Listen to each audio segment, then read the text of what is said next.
All right, shalom, shalom, Mr. Brother Mousa. It's the brother Shema All. All right, today, we back. The video was supposed to come out last week, but hey, it was the Lord's will for it to come out this week. So here we are. As you see in the title, we going into the mighty, mighty, mighty brother Tobit. Right? We're going into remember Tobit. Now, if you don't know who Tobit is, that means you probably don't have one of these. If you're not looking at the screen, make sure you look. This is an apocrypha. They're not all read, but most of the time they are. Right? Apocrypha. King James Version. You got to get you one of these. It's on Amazon. What you say? $12, $13, Done. something like that, man. And Lord willing, if you ain't got one of these, you at least got you one of these. I mean, please have the Holy Bible on deck, man. Right? You gonna need your Holy Bible and your Apocrypha, right? But specifically your Apocrypha today, because we're going into the brother Tobit, and this is where you can read about it, right? So let's get straight into it. Let's go to Tobit chapter 1. Right? Tobit chapter 1, because we gotta understand if this man had a book in the Bible, he's some type of important, right? He gotta be important, man. All right, so I want to go to Tobit, it's verse 36. This is Tobit chapter 1 and verse number 1. It says, the book of the words of Tobit, son of Tobiel, the son of Ananiel, the son of Aduel, the son of Gabael, of the seed of Asahel, of the tribe of Naphtali, who in the time of Enmesar, king of the Assyrians, was led captive out of Thisbe, which is at the right hand of that city, which is called properly Naphtali and Galilee above Asser. Right? So this is the time when the Israelites was in slavery, we was in captivity. And Tobit was alive during that time, as it says in verse 2, in the time of Enmesar, king of the Assyrians, was led captive. So we in a time in a place of our captivity, ain't we? All right. Shalom. Shalom. Throughout for tuning in. We in a place of our captivity just like Tobit. Tobit was in the same situation that we in. Granted in a different place, however, a captive is a captive. All right, let's keep reading. I, Tobit, have walked all the days of my life in the way of truth and justice. And I did many alms deed to my brethren and my nation who came with me to Nineveh into the land of the Assyrians. Now let's stop there, because that brings us into the whole reason we're going into Tobit anyway. It says, I, Tobit, have walked all the days of my life in the way of truth and justice. Tobit was not your average everyday YN out here. Where's the account of Tobit being a YN? Where's the account of Tobit being what they call themselves? They call themselves reapers now, demons. You the biggest, you trapper of the year. HNIC and all this stuff. It say Tobit walked all the days of his life in the way of truth and justice. Tobit moved right. He came correct with everything he did his entire life, from beginning to end. Let's keep reading. And I did many alms deed to my brother. Right? Hey, Jake probably can't even spell alms nowadays. Here it is. They'll have this big old stack of money to flash on Instagram, but they'll ride right past them kids selling them waters at the light, though.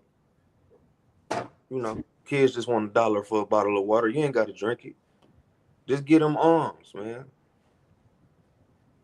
Your brother down, help your brother up. You ain't got to get on Facebook waiting to get your viewers up on live so you can gossip about that, man. Give some alms. Help that brother out. Hey, send up a prayer for that, man. These are the type of things that Tobit was on. And as we get into it, you're going to see, Tobit was not just talking. All right, let's keep reading. Verse 4. And when I was in mine own country, in the land of Israel, being but young, all the tribe of Naphtali, my father, fell from the house of Jerusalem, which was chosen out of all the tribes of Israel, that all the tribes should sacrifice there, where the temple of the habitation of the Most High was consecrated and built for all ages. Right? Now all the tribes which together revolted in the house of my father Naphtali sacrificed unto the heifer Baal, but I alone went often to Jerusalem at the feast, as it was ordained unto all the people of Israel by an everlasting decree. Now here it is, all of your nation, everybody that you know that is the same people to you, is going left, and you deciding to go right. That's how Tobit moves. How many of us can say we do that? Whatever city you in, I don't care if you live in LA, Chicago, Milwaukee, Baltimore, Detroit, don't matter. It's a certain way that that entire city, that entire region of people is moving. Are you willing to go against that? Are you willing to go against people who look like you? And we don't mean physically, we don't mean violently. We mean living your life a different way than they want to live. It says he alone went often to Jerusalem, while all of his people were sacrificing to a whole nother God. He's still worried about the Most High, the one and true God. Right? So I want to get this precept and then you got it. I want to get Romans chapter 15. We got to get it like every one of these remembrance videos. Because the things that's written in the Bible was written for a reason. It was not written because it was cool. It wasn't a campfire story. You know what I'm saying? They didn't hold up a flashlight to their face around the campfire and tell the book of Tobit. That's not what happened. Right? Let's get this in Romans chapter 15. So what's that precept? You know what I'm looking for. Things 15 and 4. 15 and 4. Come. Yeah. The book of Romans chapter 15 and verse number 4. For whatsoever things were written aforetime were written for our learning, that we through patience and comfort of the scriptures might have hope. So the book of Tobit was written, it was recorded for us to gain patience and comfort from it, for us to learn, for us to be able to read about Tobit like, oh, okay. Now I know how to move in this situation. Now I know how to not move in that situation. So on and so forth. What you got? God, right? The brother bringing in Almighty.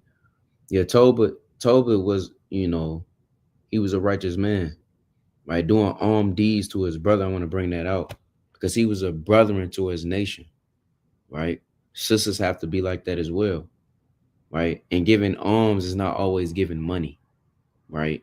Money and clothes, yes, what they need, but it's also actually being an actual brother. Because what if you don't have nothing? What can you give them? Let's get Acts chapter 3 and verse 2. It says, and a certain man, lame from his mother's womb, was carried, whom they laid daily at the gate of the temple, which is called Beautiful, to ask alms of them that enter into the temple. Who, seeing Peter and John about to go into the temple, asked in alms. And Peter fastened his eyes upon him with John and said, look on us. And he gave heed unto them, expecting to receive something of them. But what did they have? Let's see what Peter say. Then Peter said, silver and gold have I none, but such as I have, give I thee. In the name of Yahushua Mashiach of Nazareth, rise up and walk. And he didn't have silver or gold. He didn't have shoes or coat. He had the spirit of Yahweh Bashem Yahushua. That could be counsel, something that a brother or sister may be lacking in. That's giving alms. And the Lord see those type of things. And Tobit moved in that spirit. We all should move in that spirit. And if you're not, you can check yourself, repent, and move in that action. But you gotta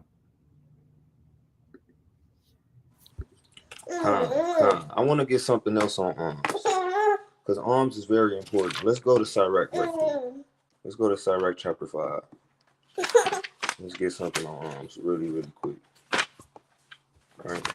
I wasn't planning on going to Iraq for this, but y'all know how that go. All right, it's Iraq, chapter 5, and we want verse number. What am I looking for? What am I looking for? Sorry, chapter. So like you bear with me, y'all. I got the precept right here.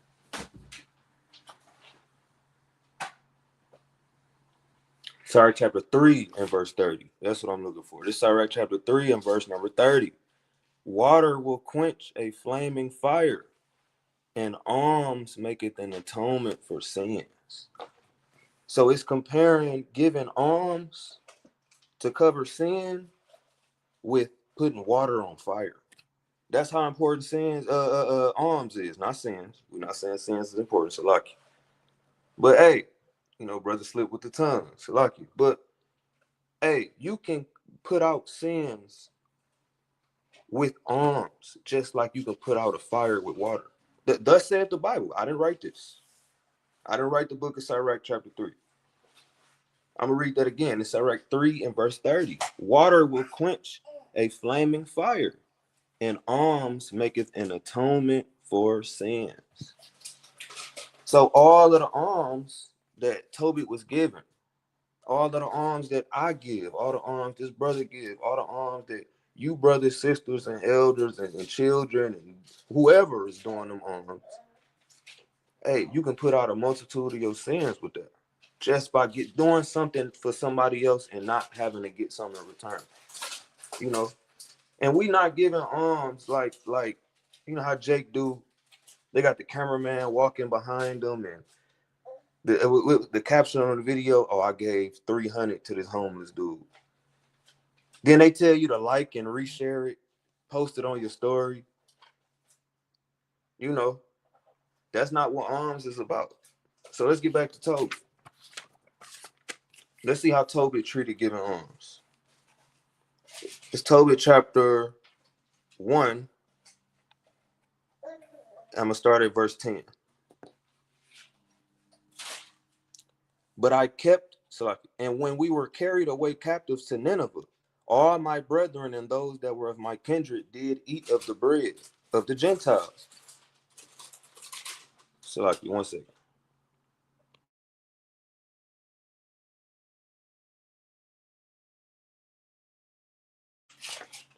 Salaki, that were of my kindred did eat of the bread of the Gentiles, but I kept myself from eating because I remembered God with all my heart.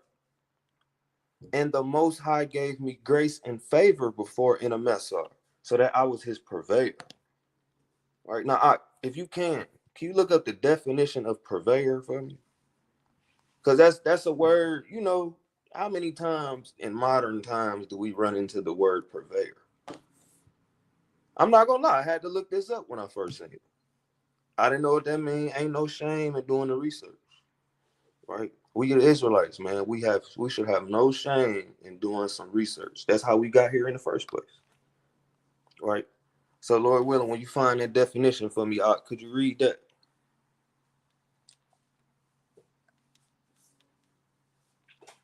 Right, because we got to definitely make sure that we all, these words that's in here, they there for a reason. We have to know the definition. All right. Let me see. Purveyor, right? Purveyor. It says a person who sells or deals in particular goods. Right. So think of Tobit, because the purveyor is a salesman.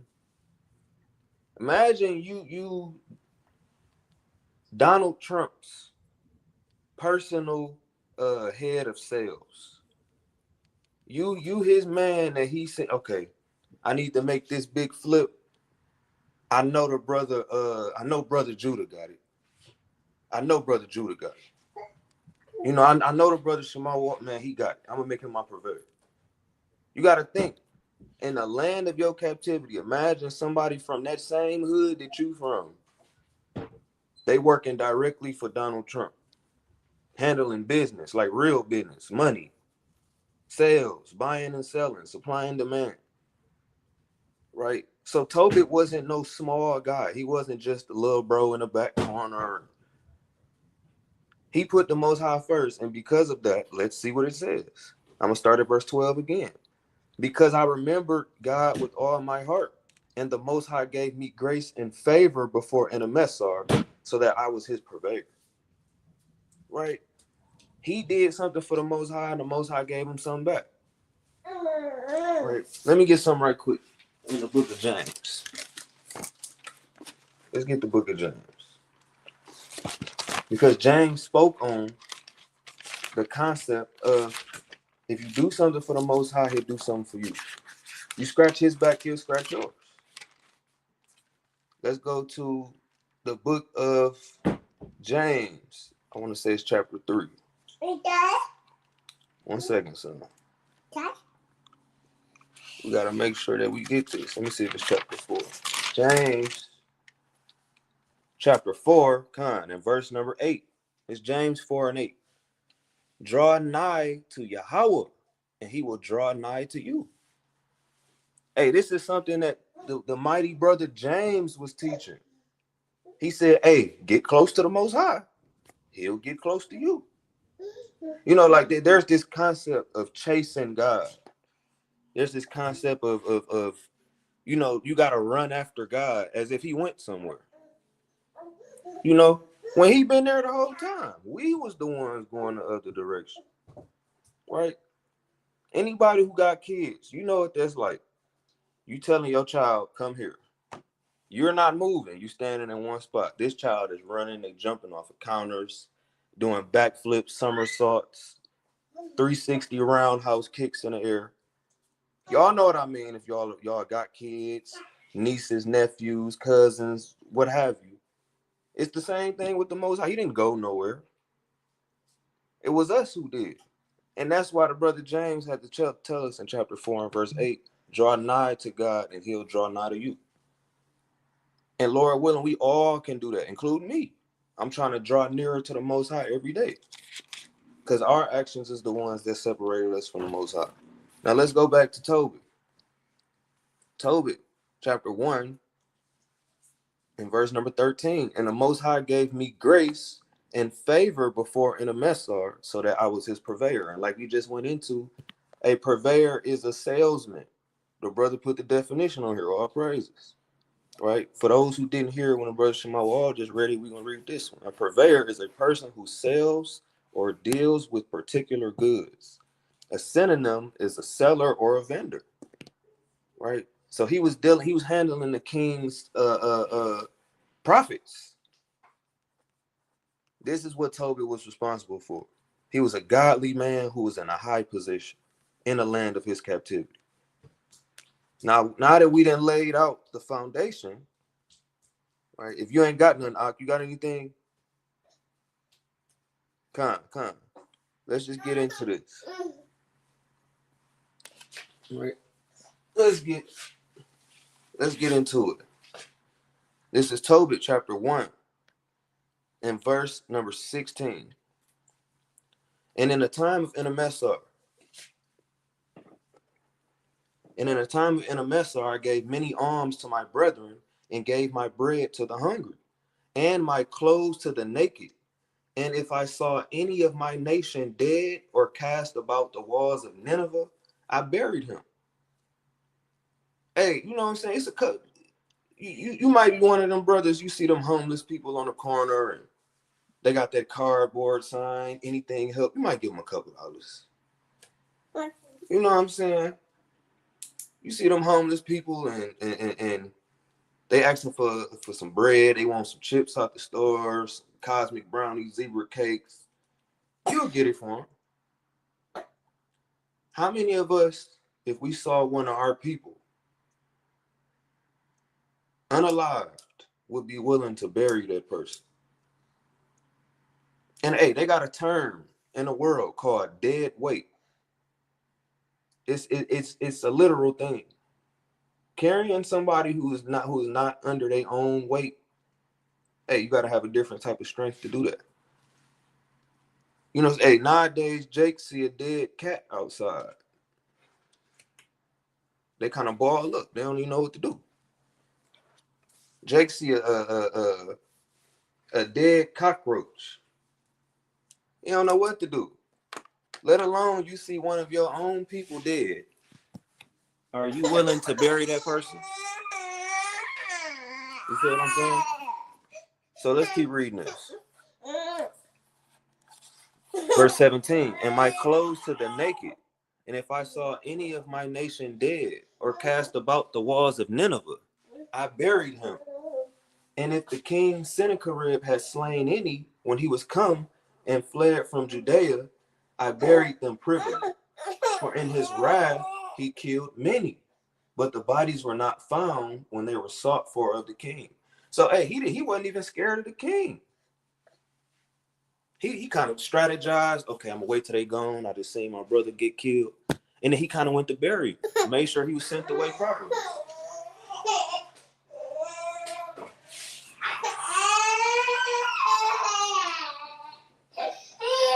So like, right? So he was doing a lot of arms, real arms. Like I said, it's one thing to just get a homeless dude with the cardboard sign, a bag of chips, a couple of dollars. It's another thing to bury somebody when they don't get a proper burial. These are some of the things that Tobit was doing. Now let's drop down to let's keep reading. Verse 19. And when one of the Ninevites went and complained of me to the king, that I buried them and hid myself, understanding that I was sought for to be put to death, I withdrew myself for fear. Then all my goods were forcibly taken away. Neither was there anything left me beside my wife Anna and my son Tobias. Right? They took everything from Tobit for the arms that he was doing, except for his wife and his son. You got something out?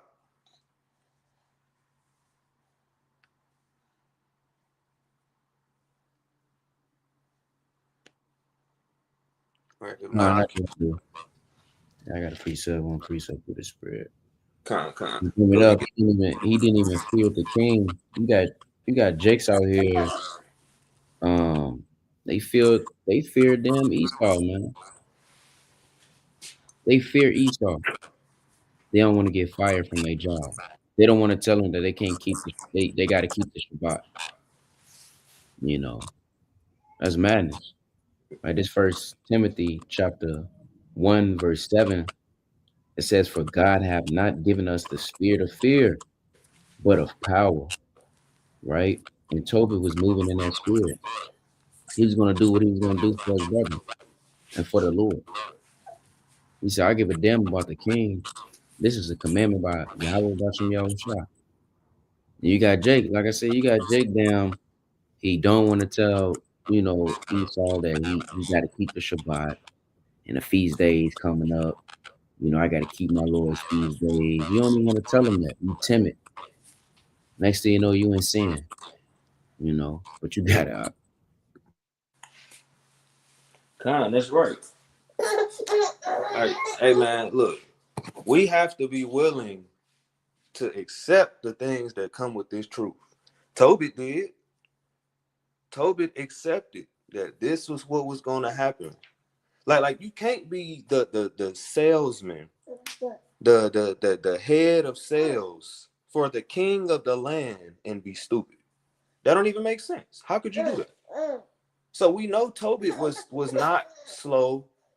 Tobit was not, he didn't have a few the lights wasn't on, but when nobody was home. That wasn't the case with Tobit. When it came down to Tobit, he was a smart man. But yet and still, above all, he feared the Most High.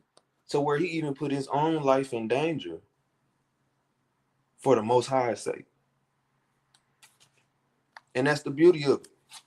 Even in that high position he was in, think about that. Tobit was known. How could you be working for the king and don't nobody know you? That just wouldn't even make sense. So let's keep reading. Verse 20. Then all my goods were forcibly taken away. Neither was there anything left me beside my wife Anna and my son Tobias. And there passed not 55 days before two of his sons killed him, and they fled into the mountains of Ararat. And hey, the Lord got right back up with that man. See that? Not even 2 months went by. And hey, the Lord got vengeance for Tobit, for his good deeds. Now let's drop down to chapter 2 and let's get into it. Right? If you ain't got nothing, we can jump straight into chapter 2. You go ahead, Art. Come. Tobit, chapter 2 and verse 1. Now when I was come home again, and my wife Anna was restored unto me with my son Tobias in the feast of Pentecost, which is the holy feast of the 7 weeks. There was a good dinner prepared me, in the which I sat down to eat. So if you keep reading on in chapter 1, it'll tell you some things happened. Toby got separated from his family, but now he's back home again. He see his wife again. He see his son again. It's the feast of Pentecost. For those who don't know, Pentecost is in what we call the summertime. So you know it's nice outside. Man, probably fly birds chirping. I mean, it's a beautiful thing. Then you go and it says, there was a good dinner prepared me, in the which I sat down to eat. Hey Jake, how you getting out? You know, how do they get at them damn Thanksgiving dinners? You see your grandma you ain't seen all year, your third cousin from 10 states over, and it's just a great time. You got good food cooking in the what's the name? And that's on the left-hand side. How much more so on the right-hand side? You just got reunited with your wife, your son. You back home, you back in your hometown. Hey Jake, when y'all went to college, some of y'all went to college, Eve, y'all went to college. You know how it was. You used to come back home. You could eat your favorite restaurant from back at the crib, see the same people. You can hear that same accent you grew up hearing. Oh, hey, all be well. That's the situation that Tobit was in. Verse 2. And when I saw abundance of meat, I said to my son, go and bring what poor man soever thou shalt find out of our brethren, who is mindful of the Lord, and lo, I tarry for thee. Now you got all this going on. Jake, would you still say, nah, man, there's somebody out here who ain't got nothing to eat. Let me go find them. I got this good food. It's somebody out here who ain't got nothing at all. I need, and you'll send your son to go find them. That's a beautiful thing. Hey, even me, I don't know if I was in that situation that I would do that. I'm not sure. But Tobit showed through the spirit and through his actions, hey, this is how he getting down. This is a trait of Tobit that we have to remember. That's why the video is called Remember Tobit. Tobit was just down bad, separated from his wife and his son, his hometown. And even when he came back and the Lord restored him all them things, he was still worried about giving alms. He was still trying to pay it forward. Oh, I got this fantastic dinner in front of me, all this food. Oh, I know who could use this food. I know who else would love to get a plate off this table. That's how Toby was thinking. That's a beautiful way to think. Think about your neighborhood you grew up in. Imagine if everybody moved like that. Imagine if everybody was like how Toby was. You know, oh, I just got this new such and such. I just figured out this new business idea. I just figured out this new tax write-off, whatever. Let me go put my people on. You know, imagine if that neighborhood you grew up in was like that. Imagine if anytime somebody was riding high and mighty, that they thought about the rest of their people at the same time, and they wanted to share that with them. That's a beautiful trait to have, and Tobit had it. Now, it was a precept I was thinking of getting, right? But It's all good. We're gonna keep reading. Exactly. That'll be a beautiful thing. That'll be a beautiful thing. And that's why we gotta be the example. I know a precept I want to get. Let's go to Psalms chapter 94. Can you get that for me, out? Psalms chapter 94 and verse number 16. God, this Psalm chapter 94, verse 16, it reads, "Who will rise up for me against the evildoer?" Con. Who go? Hey, the Lord was asking back then, who is gonna be that one to say, no, I'm sick of all this evil that's going on? Who's gonna be like Tobit? Who's gonna be the one where even though they got some type of worldly success, they still standing tall for the Most High? You gotta understand, bro. Tobit was not like you think when he was working for the king, he was his purveyor after the Lord gave him grace and favor before the king, that he was broke, that he didn't have connections, access. You know, Jake so enamored with VIP this and exclusive that and one of one this. You think Tobit didn't have access to all of that? But yet and still, what was he thinking about? His nation. Right? You read that for me again? But it reads, "Who will rise up for me against the evildoer?" Who gonna do that, man? Who gonna rise up for the Most High against the evildoer? And I want y'all to understand that too. The people at home. Listen, these videos are not to say that you need to try to be Tobit himself. But hey, what we are telling you is you need to take some of these traits and see, do you have them? The brother Shemawah might be 10 times mightier than me in arms. But do we both do arms? That's the question. Do we do any arms at all? You know, let me get this right quick. Let's get this verse here. So we can't forget what the truth is about.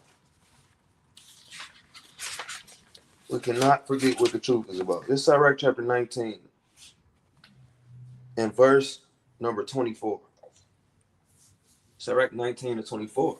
He that have small understanding and fear of God is better than one that hath much wisdom and transgresseth the law of the Most High. I don't care if they got the breakdown to every single dark parable. I don't care if they can break down every chapter of Second Esdras 3 times to Sunday. Don't matter. Those that fear the Lord are greater. Alms is one of the greatest ways that you could show you fear the Lord. And that's what Tobit did. Tobit lost everything. He lost everything except his wife and his son behind giving alms to the Most High. Think about that. That's how seriously he took it. Hey, like the brother said earlier, Jake, you scared to show your fringes at work, let alone speak about a feast day. Please. If you can't even wear your fringes at work, you might have to check your spirit on whether or not you could possibly lose everything just for alms for a God that you've never seen before. Think about that. Are you willing to do that? Hey, we talk this, and that about Ishmael, about the Arab man. What are they willing to do for the God that they believe in? Let's talk about that. We know it's off. We know we know it's garbage. We know all of that. But hey, they willing to die for the God they believe in, and they willing to take you with them. You know what I'm saying? All these other nations who hey, the Bible says they below us, they this, and that. But hey, don't let the heathen love their God more than you do. And we the only one with a God that actually exists. God forbid we let the nations fear their gods more than we do, more than we fear our own. more than we fear thee only, the one and only. And that's a cut to me too, because hey, I refuse to let one of them dirty heathens love their fake God more than I love my real one. Absolutely not. Right? You got to preach that out. La. Okay, Con. Let's keep going. Because hey, Tobit is kind of long. It's a lot of meat and details in the book of Tobit. So let's keep going. It's Tobit chapter 2 and verse number 2. And when I saw abundance of meat, I said to my son, go and bring what poor man soever thou shalt find out of our brethren, who is mindful of the Lord. And lo, I tarry for thee. But he came again and said, Father, one of our nation is strangled and is cast out in the marketplace. Then before I had tasted of any meat, I started up and took him up into a room until the going down of the sun. Before he tasted a piece of chicken, before he took a sip of some Kool-Aid, Tobit got up and gave some more alms. Gave some more alms. This is how seriously he took it. Let's keep reading. Then I returned and washed myself and ate my meat in heaviness, remembering that prophecy of Amos, as he said, your feast shall be turned into mourning, and all your mirth into lamentation.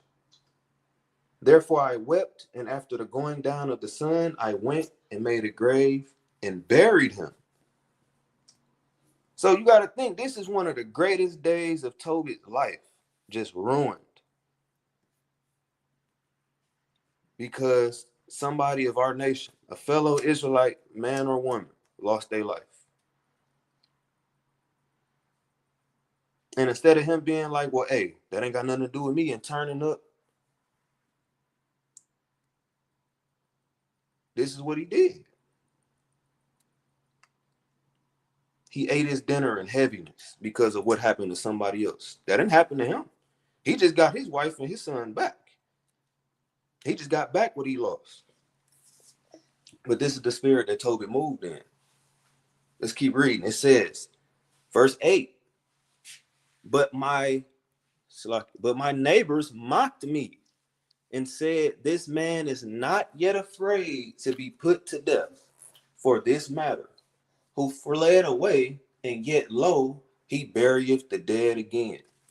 So, hey, they making fun of Tobit now. Shalom, shalom. Yakab Israel, shalom. Now they making fun of Tobit. Listen to what they said. Let's read verse 8 again. But my neighbors mocked me and said, this man is not yet afraid to be put to death for this matter. He said, they said, oh, this you know what still ain't learned. What does that SpongeBob mean? They used to go around. Why do we keep having to teach you this lesson, old man? Hey, if you know, you know. It's the same concept. They trying to figure out. This dude just lost everything. And here he go again. You got to know they was tapping each other on the look at dude. Look. They probably had a nickname for him. Oh, what? Tell me I'm wrong. They probably had a nickname for Tobit. Oh, there goes such and such. Hey, we know how our people is nowadays, man. And if it don't say who his neighbors was, but I guarantee that was Israel doing that. I guarantee it. They might have lived among the heathen, I'm not sure. But I guarantee it was some Israelites involved in this. Because this is how Jake moved. You one of them Israelite dudes. Oh, y'all still out here preaching with that Bible, huh? Oh, you still got that? Y'all still wearing what they call them purple dresses? They love to crack jokes about the IUIC and they colors, man. And shout out to IUIC, man. Them brothers putting in that work for the Most High, just like us. Right? But this is what was happening to Tobit. Here it is, Jake. You get one bad comment on a YouTube video, or dude who was reading. Nah, he got to step that up. He wasn't reading mighty enough. Now you take your fringes off and you throw them. You take your Bible, you set up the camera, you burn the Bible on camera, all because somebody in the comments didn't like the way that you put in work for the Most High. But yet and still, you got men in the Bible like Tobit who is burying the dead, giving their clothes off their back to the hungry, or giving their clothes off the back to the naked, giving their food off their plate to the hungry. And they still get mocked. So what does that tell us? No matter how good you do, you will always be mocked for following the Most High. Right? They'll always find something that, listen, me and this brother Shemawal is out on the front lines, week in and week out. We've seen it all and then some. Here it is. You can tell somebody asks, oh, what y'all preaching? Oh, we just telling our people we got to keep the commandments, you know what I'm saying? Killing people is not cool. Stealing is not cool. You know, adultery is not cool. You know, that's what we teaching our, oh, y'all teaching hate. That's what they'll tell us. They'll tell us, hey, we need to get a job. Y'all ain't got no money. We used to have this dude ride past all the time. He used to ask us, where is our credit cards at? I wish I had the other brother on the video with us right now. I know he remember that dude. You know, oh, why y'all out here making so much noise? Don't nobody want to hear that. They're gonna have all type of stuff to say. Let's read verse 8 again. It's Tobit chapter 2 and verse 8. But my neighbors mocked me and said, this man is not yet afraid to be put to death for this matter, who fled away, and yet lo, he burieth the dead again. They said, there you go again. They couldn't believe it. Now let's see what happens after this. The same night also I returned from the burial and slept by the wall of my courtyard, being polluted, and my face was uncovered. You got to think he tired. He probably was sweaty. All of that. Let's keep reading. Verse 10. And I knew not that there were sparrows in the wall. And mine eyes being open, the sparrows muted warm dung into mine eyes, and a whiteness came into mine eyes. I went to the physicians, but they helped me not. Moreover, Achiacharus did nourish me until I went into Elamias. I mean, you want to talk about having a rough night? I mean, that's a rough 24 hours right there, man. Here it is. He giving his arms. He had to bury the dead. His food was probably cold by the time he got back to it. We got to really, really put this in perspective. He having a moment. He crying over the dead. His people is going through X, Y, and Z. All right, give me 1 second. 1 second.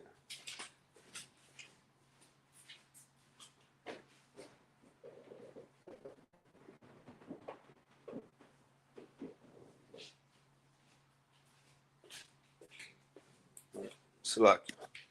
He's going through it, and now he done sat on his wall, sat back, finally catching his breath, and this is what happens to him. If you got a precept, just stop me at any time. All right, because we got to kind of roll through this thing. Now, what have we learned about Tobit so far? What have we learned so far?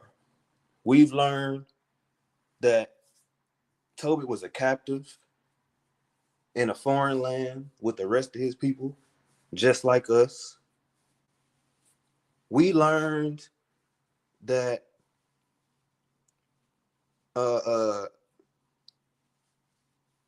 he gave many alms deed to his brethren, just like we do. Hey, the people in the truth, we know about alms.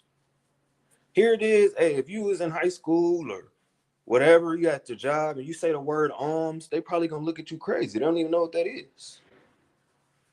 Probably never even heard that word before.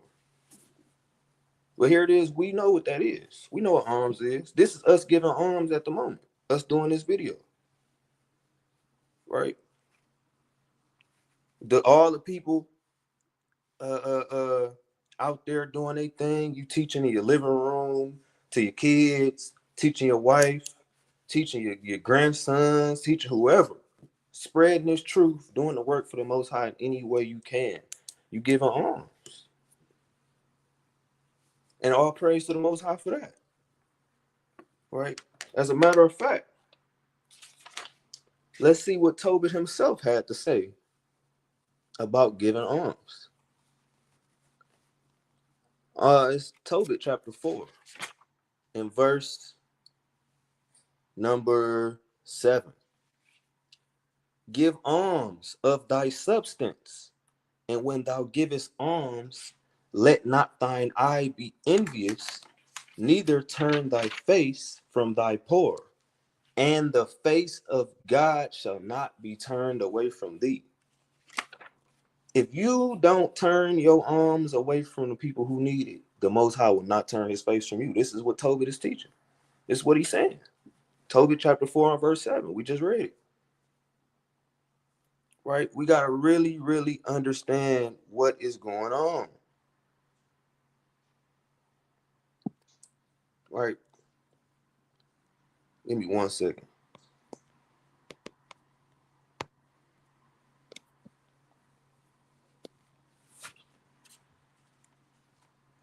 Let's get back to it. Tobit chapter 2 and verse number 10. And I knew not that there were sparrows in the wall, and mine eyes being open, the sparrows muted warm dung into mine eyes, and a whiteness came into mine eyes. And I went to the physicians, but they helped me not. Moreover, Achiacharus did nourish me until I went into Elamias. And my wife Anna did take women's works to do. Right? And that's it on that for there. So he going through all this. His wife ended up having to work. He blind now. I mean, it's just to the non-spiritual eye, all hell is breaking loose. It's over with for Tobit. That's what it looks like if you're not spiritual, if you don't have no understanding. But hey, if he gave all of those alms, you think that the Most High is going to forsake him? That don't even make sense. That would go completely against what the Bible teaches. If Tobit drew so nigh to God, like it said to do in James chapter 4 and verse 8, and the Most High didn't draw nigh to him, that'll be off. And the Most High, last time I checked, has no capability of going off. If he said he gonna do it, he gonna do it. You can cash a check with the word of the Most High. That's how good it is. Right, now let's drop down to chapter 3. And if you got some, just stop me. This is, you got some? I want to bring up just how quickly all hell was broke loose, because he came back to his family house, and it's the feast of Pentecost. Got a nice meal. Somebody died. He buried him. He get mocked, and he turns blind. Right. So let me get a precept, because it's a just balance.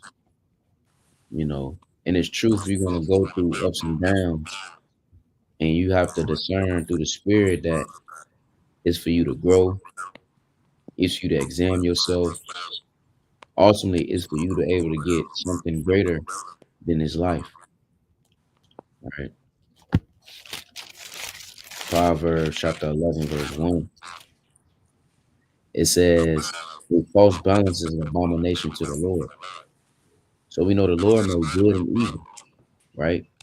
And for you to have your life as all sunflowers and rainbows and watermelons, that's not a just balance, Because if everything is so good, how can man know how to change his ways or know how to be a man and a woman to know how to be the woman? You're gonna have to go through things and trials and tribulations to get something that's better than this place. Because this is not our rest. Tobit was not at rest. Yeah, he may seen his family back, right? Yeah, he went through it, got into captivity in 727 BC for the Assyrians. Then he ended up coming back home, and then he right back to it because this place is not your rest. You're gonna deal with things. You can't run from them. You could distance yourself from things, but it's gonna come back. Satan is not gonna stop, and you can't stop serving the Lord. Right? Let's get Sirach 33.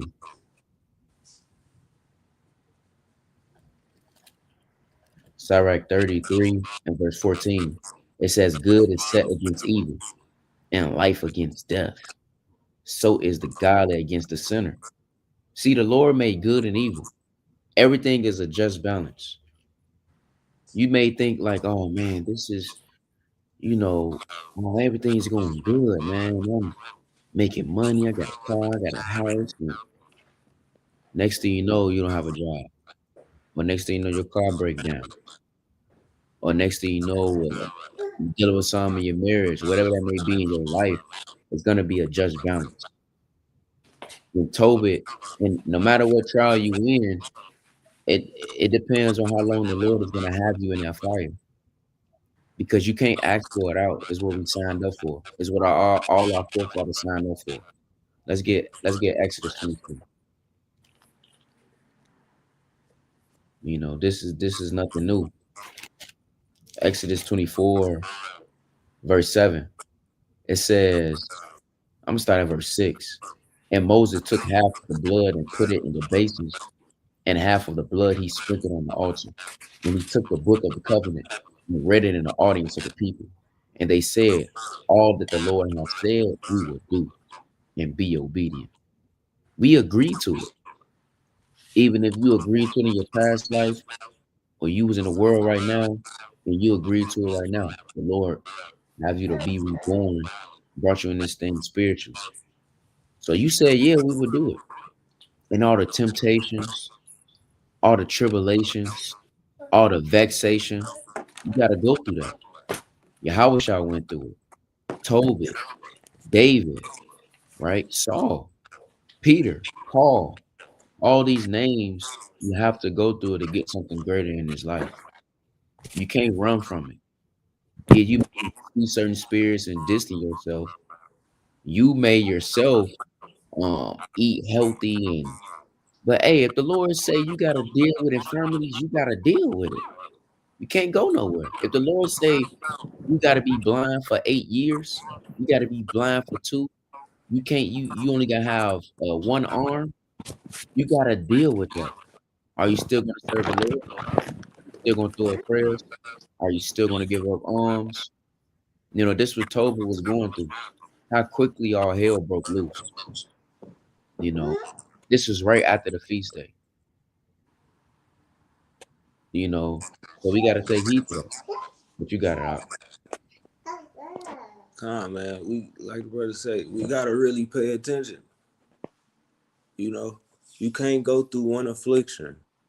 Cause hey, I guarantee whatever affliction you went through, you wasn't blind. I can guarantee it. You lost your job. It was the end of the world. You know, your son got a bad grade in school. You popped the tire on your car. And you know how Jake think? They really think. Let me get this precept right quick. All right. Let's get man. I mean, it's so fitting for the conversation. Let's get Sirach chapter 11 and verse number 25. All right. Sirach chapter 11 and verse 25. In the day of prosperity, there is a forgetfulness of affliction. And in the day of affliction, there is no more remembrance of prosperity. And this is how Jacob did. This is about us. We say it all the time, or the Bible is for us, by us. Hey, yes, this is about you. This is about me. When it's all good, you ain't thinking. How many people in the world be praying to God when life is good? They already been thinking about the Most High. Soon as something get happen, hey, let them catch a case. Lord, if you just get me through this, if you just let me beat this case. Let somebody get shot. It ain't looking too good. Oh Lord, I know, Lord, I don't talk to you enough and all that, but please, it's gonna be all of that. But when it was good, it was none of that. Hey, when it was good, there was none of that type of energy. Y'all know what I'm talking about, man. Hey, what happened when these NBA players win these awards? They get on stage thanking God. Wait a minute. Hold on. Wait, what God you thanking? Here it is. Hey, they kicking it with the rappers in the club. They got the ladies doing things with their hips, all on video, and they thanking God, thanking the good Lord upstairs for letting them win Rookie of the Year, decent defensive player of the year. Now it's all of this thank God and all that. Right? And the vice versa. When you down bad, hey, some people forget about the Most High. Let a brother came in the truth. You had a nice crib.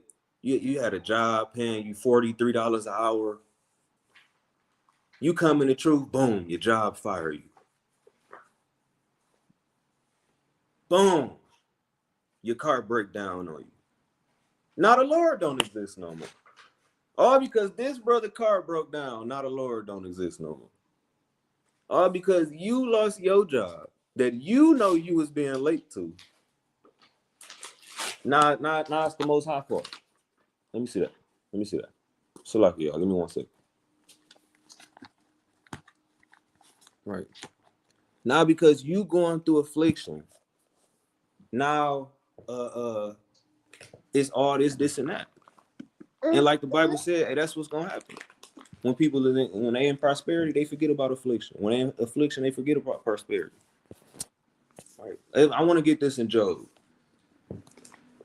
Let's see what Job said when he was going through his affliction. Now, was he sitting there on Instagram or going live on Facebook, making statuses on Facebook about how he used to be an Israelite just because he went through some hard times?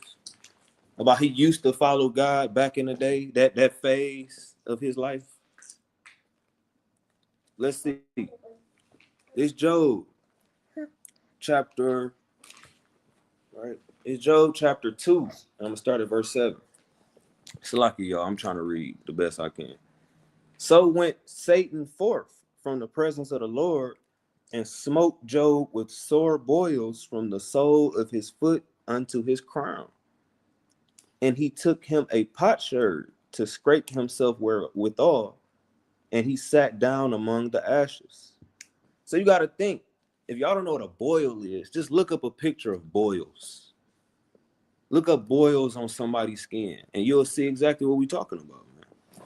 He had those all over his body. Verse 9, then said his wife unto him, dost thou still retain thine integrity? Curse God and die. So his influence was to give up on the Most High. She didn't encourage him through the Spirit. She didn't say, be strong, babe. The Lord just testing you. Oh, whom the Lord loveth, he chasteneth. You'll be all right. You know you're a man of God. Did she say that? She said, dang, you still... That's the equivalent of what they do now. Hey, I know brothers' wives be doing that. You know what I'm saying? Hey, somebody I know close to me, they wife told them, you are not an Israelite. You know? These are the things that's going on. It didn't just happen to Job, but let's see how Job responded to it. Verse 10, but he said unto her, thou speakest as one of the foolish women speaketh. What, shall we receive good at the hand of God, and shall we not receive evil? Even Job understood. Hey, I'm at the mercy of the Most High at the end of the day. Most High give me good, he got the same right to give me evil. That's just what it is. And I'm sure, I'm almost positive, speaking as a man, but I'm almost positive that Tobit had to remember back to Job's situation when he was going through what he was going through. Right? I'm almost positive. Right? Let's get another one. This Job chapter 1 and verse number 21. I'm going to start at verse 19. Let's get this context. And behold, there came a great wind from the wilderness and smote the four corners of the house, and it fell upon the young men, and they are dead. And I only am escaped alone to tell thee. Right? Now, we didn't get the whole context, but hey, Job's children was in there, right? And his house just fell on him. He just got the news. Right? Let's see what it says. Verse 20. Then Job arose and rent his mantle and shaved his head and fell down upon the ground and worshipped and said, naked came I out of my mother's womb, and naked shall I return thither. The Lord gave, and the Lord have taken away. Blessed be the name of the Lord. Hey, this is what Job is saying. This is what another righteous man, like how Tobit was righteous, was saying when he was being afflicted at the highest levels of affliction. They accepted it. They didn't sit there and just, oh, woe is me. Oh, I'll never be this and start. No. He said, blessed be the name of the Lord after finding out that something tragic just happened to his children. Hey, that's very mighty. Every time I go into these certain accounts, especially when we make these videos, just me personally, I be having to ask myself, like, man, am I at that level of this man or this woman? Man, could I be able to do that in that situation? Sometimes I don't know. I mean, let's be for real. If you found out that your children just died, would blessing the name of the Lord be one of the first things you do? It's a heavy question. We just say, all praise to the Most High Yahweh Bashem Yahusha. He gave, he took away. Right? So, hey, we got to make sure that we remembering Tobit. Remembering the things that he went through. Remembering how he responded to those things. And we got a whole lot more to go on the book of Tobit. But at the introduction we got to him was him giving alms in spite of his family and his life being threatened. Because he put the Most High above all things. And Tobit wasn't scared. Or you got some out? Con. So, hey, with that, Lord willing, we had a part 2 coming next week. We only got to, I believe, chapter 3. But we going to, Lord willing, continue with this series of not only Tobit, but other mighty people in the Bible, because we have to know these accounts. These are our forefathers and foremothers. We have to know how they moved, how they reacted, how they didn't move, and how they didn't react, so that we can learn from those things. I'm going to get one precept and then we're going to close out. Right? Let's go back to Romans chapter 15. And we're going to keep driving this point home. Lord willing, every video. It's Romans chapter 15 and verse number 4. For whatsoever things were written aforetime were written for our learning, that we through patience and comfort of the scriptures might have hope. So with that, I want to give all praise, honor, and glory to Yahweh by Shem Yahushua. Kwam Yashrala and Shalom. Shalom. Praise the Most High.